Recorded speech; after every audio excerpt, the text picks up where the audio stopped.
अगर कोई आपसे कहे कि दुनिया सिर्फ 5,000 साल पुरानी है, जो कुछ हो रहा है वो सब पहले भी हो चुका है और बहुत जल्द प्रलय आने वाला है, और फिर वही व्यक्ति कहे कि सच्चा ज्ञान सिर्फ हमारे पास है, तो आप क्या करेंगे? बिलीव करेंगे उस पर या सवाल करेंगे? आज की वीडियो में हम अंधविश्वास नहीं, लॉजिकल एनालिसिस करेंगे। आज बात होगी ब्रह्म कुमारी आश्रम की।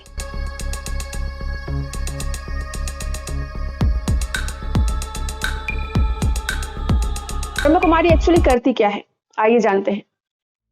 इसे एक आध्यात्मिक संस्था के तौर पर जाना जाता है। हेडक्वार्टर है इसका Mount Abu. World wide centres हैं। ये सिखाते हैं Rajyoga, meditation, pure vegetarian lifestyle, no alcohol, no smoking, no sexual relations. शादी में भी पति पत्नी के सेक्स को अपवित्र मानते हैं। सुबह 4 बजे उठकर मेडिटेशन करना होता है। डेली मुरली क्लास होती है, जिसे डिवाइन मैसेज माना जाता है। मुरली वाड़ी ब्रह्म कुमारी संस्थान में रोज पढ़ी जाने वाली एक आध्यात्मिक एजुकेशन मानी जाती है, जिसे वे परमात्मा शिव बाबा का संदेश मानते हैं।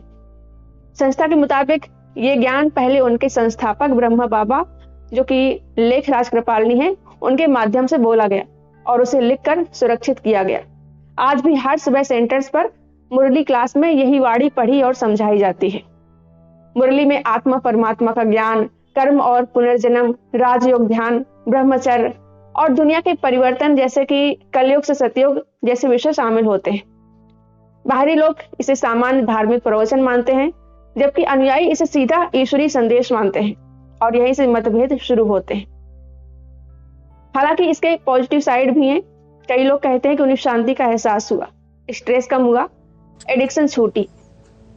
ब्रह्म कुमारी का एक सकारात्मक पक्ष ये है कि ये संस्था आत्मिक समानता और आंतरिक परिवर्तन पर जोर देती है। मैं आत्मा हूँ की अवधारणा के माध्यम से जाति, धर्म, लिंग और सामाजिक पहचान से ऊपर उठकर मानव को एक समान आत्मा के रूप में देखने का संदेश दिया जाता है।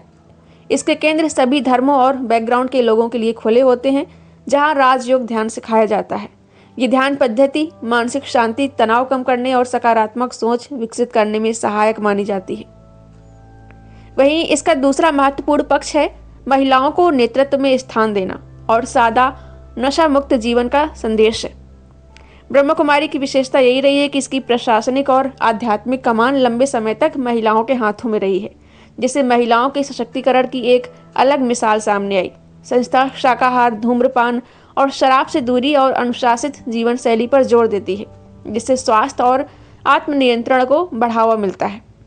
लेकिन प्रॉब्लम तब शुरू होती है जब मेडिटेशन के साथ एक्स्ट्रा ऑर्डिनरी क्लेम्स जुड़ जाते हैं, जैसे कि ये दावा करना कि ये ईश्वर का संदेश है, ईश्वरीय वाणी है।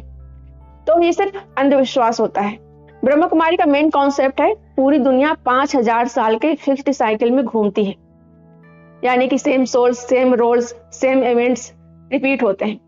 ये ऐसा मानते हैं, मतलब कि उनके हिसाब से आप पहले भी मेरा ये वीडियो देख चुके हैं और मैं पहले भी ये सब बोल चुकी हूँ। यहाँ सवाल उठता है कि सबूत क्या है? साइंस कहता है कि पृथ्वी लगभग 4.5 बिलियन साल पुरानी है। ह्यूमन एवोल्यूशन लाखों साल पुरानी है। तो 5,000 साल का एग्जैक्ट साइकिल कहाँ से आया? इसका जवाब है, ये साइंटिफिक थ्योरी नहीं है, ये बस अंधविश्वास है, एक बिलीफ सिस्टम है। जब किसी ग्रुप को बार बार बताया जाता है कि दुनिया खत्म होने वाली है या बहुत बड़ा विनाश आने वाला है, तो इंसान का दिमाग सर्वाइवल मोड में चला जाता है। डर बॉडी में स्ट्रेस हार्मोन्स बढ़ा देता है और हमारी सोच नैरो हो जाती है। ऐसे समय में हम लॉन्ग टर्म लॉजिक या एविडेंस नहीं देखते, बल्कि तुरंत सेफ्टी ढूंढते हैं कि कौन बचाएगा, किसकी सुनूं, कहाँ जाऊं, और साथ में अर्जेंसी भी जोड़ दी जाए, जैसे कि कहा जाए कि हमसे अभी जोड़ो, अभी बदलो, टाइम कम है। तो दिमाग जल्दी डिसीजन लेता है बिना गहराई से सोचने के।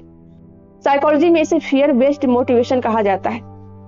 समस्या ये नहीं है कि लोग आध्यात्मिक बनना चाहते हैं, समस्या तब होती है जब आध्यात्म का आधार आंतरिक शांति की जगह डर बन जाए। डर कुछ समय के लिए अनुशासन ला सकता है, लेकिन लॉन्ग टर्म में एंजाइटी, डिपेंडेंसी और ब्लाइंड ट्रस्ट बढ़ा सकता है। हेल्दी आध्यात्मिकता आइडियली क्यूरियोसिटी, अंडरस्टैंडिंग और कंपैशन पर टिकती है, ना कि अगर नहीं माने तो विनाश वाली लैंग्वेज पर। अगर कोई कहे कि टाइम बहुत कम है, दुनिया खत्म होने वाली है, और कहे कि सिर्फ हमारे पास समाधान है, सॉल्यूशन है, तो तुरंत रिएक्ट नहीं करना चाहिए। थोड़ा रुकना चाहिए, सबूत देखना चाहिए, हिस्ट्री देखना चाहिए, सवाल करना चाहिए। और यहाँ मुरली को डिवाइन मैसेज माना जाता है। कहा जाता है कि परमात्मा इनके माध्यम से बोल रहे हैं। जब किसी टीचिंग को डिवाइन मैसेज कहा जाता है और ये दावा किया जाता है कि परमात्मा सीधे एक खास माध्यम से बोल रहे हैं, तो ये बात सामान्य प्रवचन से अलग लेवल पर चली जाती है, क्योंकि अब वो सिर्फ विचार या इंटरप्रिटेशन नहीं रह जाता, वो फाइनल ट्रुथ बन जाता है, यानी अंतिम सत्य।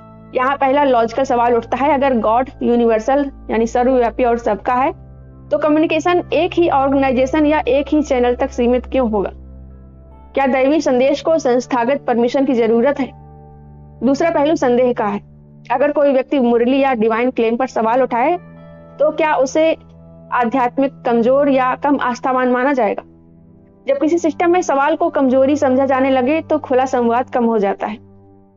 हेल्दी स्पिरिचुअल स्पेस में सवाल पूछना ग्रोथ का हिस्सा होता है, लेकिन एक्सक्लूसिव क्लेम वाले ढांचे में सवाल को रिबेलियन की तरह देखा जाता है। यही जगह क्रिटिकल थिंकिंग और बिलीफ के बीच टेंशन पैदा करती है।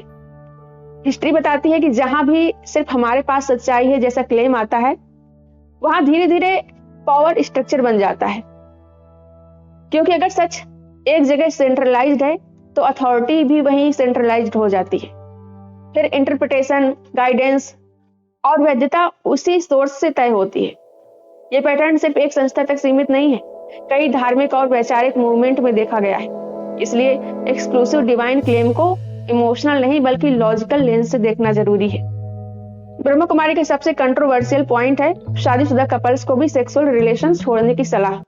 अब यहाँ क्लियर बात, अगर दो वयस्क कंसेंट से डिसाइड करें तो ये उनकी चॉइस है, लेकिन अगर उन्हें गिल्ट फील कराया जाए, अगर सो कॉल्ड पवित्रता को सर्वश्रेष्ठ बना दिया जाए, तो ये पर्सनल फ्रीडम का इशू बन जाता है। ह्यूमन बायोलॉजी डिजायर को नेचुरल मानती है, साइकोलॉजी सप्रेशन को रिस्की मानती है। तो सवाल है, स्पिरिचुअल ग्रोथ प्राकृतिक प्रवृत्तियों को समझकर होगी या दबाकर? सवाल ये नहीं है कि सेक्स सही है या गलत, सवाल ये है कि क्या हम अपनी नेचुरल फीलिंग्स को समझकर जिम्मेदारी से जी सकते हैं, या फिर डर और गिल्ट में दबाकर। सेक्स दो समझदार वयस्क के बीच एक पर्सनल मैटर है। इसमें किसी संस्था को फैसला नहीं करना चाहिए, लेकिन बच्चा पैदा करना लापरवाही वाला फैसला नहीं होना चाहिए, क्योंकि उससे पैसे की जिम्मेदारी आती है, एनवायरनमेंट पर असर पड़ता है और एक नई जिंदगी की पूरी जिम्मेदारी लेनी पड़ती है। आज के टाइम में रिस्पॉन्सिबल होना मतलब है कंसेंट से सोच समझ के और कॉन्ट्रासेप्शन का यूज हो। स्पिरिचुअल ग्रोथ का मतलब इच्छाओं को खत्म करना नहीं है, बल्कि उन्हें समझकर बैलेंस में जीना है। बिना शारीरिक संबंध के रहना जरूरी नहीं, समझदारी से लिया गया डिसीजन जरूरी है। शारीरिक संबंध भर बनाने से कोई अपवित्र नहीं हो जाता। वहीं ब्रह्म कुमारी में कहा जाता है कि जो हो रहा है वो पिछले जन्म के कर्मों का फल है। लेकिन सोचिए, अगर कोई बच्चा एक्सीडेंट में मर जाए, क्या वो उसका कर्म था? अगर कोई रेप सर्वाइवर हो, तो क्या वो भी उसके पिछले जन्म के कर्मों का फल है? कर्मों का फल वाली यही मान्यता विक्टिम ब्लेमिंग में बदल जाती है। मॉडर्न जस्टिस सिस्टम एविडेंस पर चलता है, पास्ट लाइफ पर नहीं। और जब किसी ग्रुप में एक जैसी सफेद ड्रेस हो, खास तरीके से ग्रीट किया जाए, अपनी अलग लैंग्वेज या शब्द हो और रोज एक फिक्स्ड रूटीन फॉलो किया जाए, तो धीरे धीरे एक स्ट्रॉन्ग ग्रुप आइडेंटिटी बनती है। व्यक्ति खुद को पहले इंडिविजुअल नहीं मानता, बल्कि ग्रुप का हिस्सा मानने लगता है। सोशल साइकोलॉजी बताती है कि जब ग्रुप आइडेंटिटी बहुत स्ट्रॉन्ग हो जाती है, तो इंसान अक्सर ग्रुप की बात को बिना ज्यादा सवाल किए मान लेता है, क्योंकि उसे लगाव और स्वीकृति चाहिए होती है। ये हर रिलीजन, हर विचार या हर संस्था में हो सकता है। डिसिप्लिन अपने आप में गलत नहीं है, रूटीन भी गलत नहीं है। असली सवाल यह है कि क्या यहाँ सवाल पूछने की आजादी है? अगर कोई मेंबर कहे कि मुझे डाउट है, तो क्या उसे समझाया जाएगा या चुप कराया जाएगा? एक हेल्दी ग्रुप वही होता है जहां डिसएग्रीमेंट को दुश्मनी नहीं माना जाता। लेकिन ब्रह्म कुमारी जैसी जगहों पर सवाल पूछने की आजादी नहीं होती। बस वहां के मुखिया जो आदेश दें वही मानना होता है, और जो सवाल करे तो उसे गलत बोला जाता है। वहीं जब कोई ऑर्गेनाइजेशन डोनेशन पर चलती है और उसके पास बड़ी बड़ी प्रॉपर्टीज होती हैं, तो एक सिंपल सवाल उठता है, पैसा कहाँ से आ रहा है और कहाँ खर्च हो रहा है? ये जानना गलत नहीं है। जो लोग डोनेशन देते हैं, उन्हें ये जानने का हक है कि उनका पैसा किस काम में इस्तेमाल हो रहा है। ट्रांसपेरेंसी यानी खुलापन ट्रस्ट बढ़ाता है। अगर फाइनेंशियल डिटेल्स साफ साफ पब्लिक हो, तो लोगों का भरोसा मजबूत होता है। लेकिन अगर जानकारी क्लियर ना हो, तो शक पैदा होना स्वाभाविक है। और ये सवाल सिर्फ एक संस्था पर नहीं, हर धार्मिक या सामाजिक ऑर्गेनाइजेशन पर बराबर लागू होता है। पिछले सालों आगरा में प्रजापति ब्रह्म कुमारी आश्रम से एक मामला सामने आया, जहां 2 सगी बहनों ने आत्महत्या कर ली। सुसाइड नोट में उन्होंने कुछ लोगों पर पैसे हड़पने और आश्रम में अनैतिक गतिविधियों के आरोप लगाए थे। वहीं इनके कुछ आश्रमों से जुड़े व्यक्तियों पर यौन उत्पीड़न और दुष्कर्म जैसे आरोप भी लगाए गए। इन मामलों की खबरें मीडिया में आई और कुछ जगहों पर पुलिस जांच भी हुई। हालांकि ये आरोप पूरे संगठन पर नहीं, बल्कि कथित रूप से कुछ व्यक्तियों पर लगे थे। पुलिस ने मामला दर्ज कर जांच की और कुछ लोगों की गिरफ्तारियां भी हुई थी। अब यहाँ सबसे बड़ा सवाल है कि अगर कोई आध्यात्मिक संस्था खुद को नैतिकता, पवित्रता और दिव्यता का प्रतीक बताती है, तो उसके नाम से जुड़ा ऐसा मामला सामने क्यों आता है? चाहे दोषी कोई भी हो, चाहे व्यक्ति विशेष हो, या संस्था से जुड़ा कोई सदस्य हो, पारदर्शिता और जवाबदेही की मांग तो बनती ही है। आध्यात्मिक संस्थाएं समाज में विश्वास से चलती हैं। लोग वहां मानसिक शांति, सुरक्षा और नैतिक मार्गदर्शन की उम्मीद लेकर आते हैं। अगर उसी माहौल में आर्थिक शोषण या अनैतिक आचरण के आरोप लगते हैं, तो ये सिर्फ एक आपराधिक मामला नहीं रह जाता, ये भरोसे पर चोट बन जाता है। अब एक और बड़ा सवाल उठाया जाता है, क्या मेडिटेशन यूजफुल है? इसका जवाब है हाँ। और क्या पीसफुल लाइफस्टाइल अच्छा है? इसका जवाब भी हाँ है। लेकिन क्या मेडिटेशन के लिए सुपर नेचुरल क्लेम्स जरूरी हैं? क्या आंतरिक शांति के लिए प्रलय की कहानी चाहिए? क्या स्पिरिचुअलिटी का मतलब साइंटिफिक रियलिटी से डिस्कनेक्ट होना है? जवाब है नहीं। प्रॉब्लम मेडिटेशन में नहीं है, प्रॉब्लम बिलीफ को अनक्वेश्चनेबल बना देना है। जब कोई कहे कि बस मान लो, वहीं से डाउट शुरू होता है। बिलीफ जब एविडेंस से ऊपर बैठ जाए तो वो नॉलेज नहीं रहता, अंधविश्वास बन जाता है। मेडिटेशन करना चाहिए, हेल्दी लाइफस्टाइल अपनाना चाहिए, लेकिन अपना ब्रेन आउटसोर्स नहीं रखना चाहिए। शांति खोजना चाहिए, लेकिन उसे वेरीफाई करना चाहिए। और याद रखना चाहिए, स्पिरिचुअल मैच्योरिटी का पहला साइन ब्लाइंड बिलीफ नहीं, क्रिटिकल थिंकिंग है। आप इस बारे में क्या सोचते हैं? कमेंट करके जरूर बताएं। ये वीडियो आपको अच्छा लगा हो तो लाइक करें, शेयर करें और हाइप भी कर दें। मिलते हैं अगली वीडियो में। इस वीडियो को देखने के लिए थैंक यू।